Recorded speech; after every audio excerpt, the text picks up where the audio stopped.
In 1996, Kodak was the fourth most valuable brand, generating over $16 billion in revenue.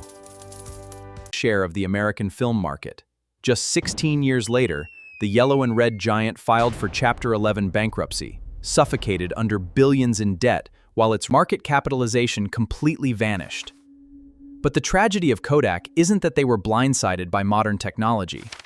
The real tragedy is that they invented the very weapon that killed them, locked it in a drawer, and hoped the rest of the world would never find out.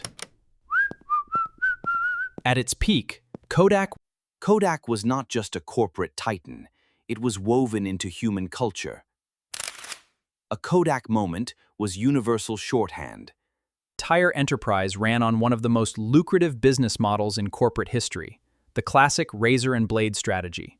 Kodak sold cameras virtually at cost, knowing that every family milestone, vacation, and birthday party would require continuous purchases of film, specialized chemicals, and paper prints.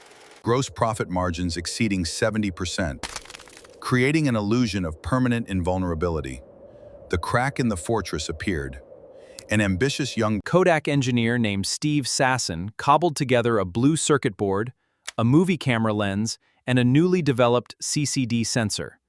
It was the size of a toaster, took 23 seconds to record a grainy, black and white image onto a cassette tape, and had a resolution of barely 0.01 megapixels. It was the world's first digital camera.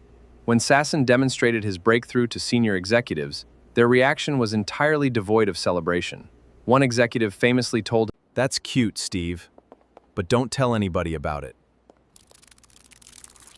Kodak's leadership saw an existential parasite that threatened their chemical empire. Over the next 2 decades, the company remained trapped. Kodak understood digital was coming. Internal research warned that digital imaging would completely overtake film by the turn of the millennium. Why would any executive cannibalize a division delivering billions in pure profit today to fund an unproven digital product with paper-thin margins tomorrow? Management convinced themselves they had decades of runway. When the digital wave finally crested in the early 2000s, Kodak attempted to respond, but their mental model was fatally anchored to physical output. They invested billions into digital kiosks and specialized photo printers, believing that was simply a new input method for an old habit, printing pictures. The fatal pivot arrived when Kodak failed to grasp the true shift from physical preservation to digital connection. In 2001, Kodak acquired an early photo-sharing website called Ofoto for nearly $30 million.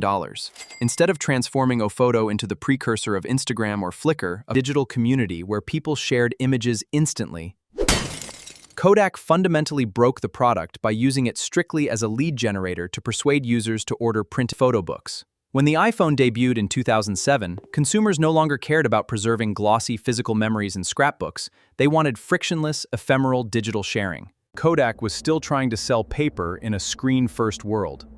The verdict on Kodak is clear. They didn't fail because they lacked technological foresight, but because their executive compensation and corporate identity were chained to the ghost of legacy margins. When an organization optimizes exclusively for preserving its current profit engine, it inevitably surrenders the future to someone with nothing to lose. What Kodak should have done was aggressively split the business in the early 1990s. They needed an autonomous digital division, insulated entirely from the chemical film bureaucracy, with the explicit mandate to destroy the parent company's core business before external competitors did. Had they treated digital not as a threat to film, but as an opportunity to become the operating system of digital imaging, Kodak would have owned the cloud storage and smartphone sensor pipelines that dominate tech today.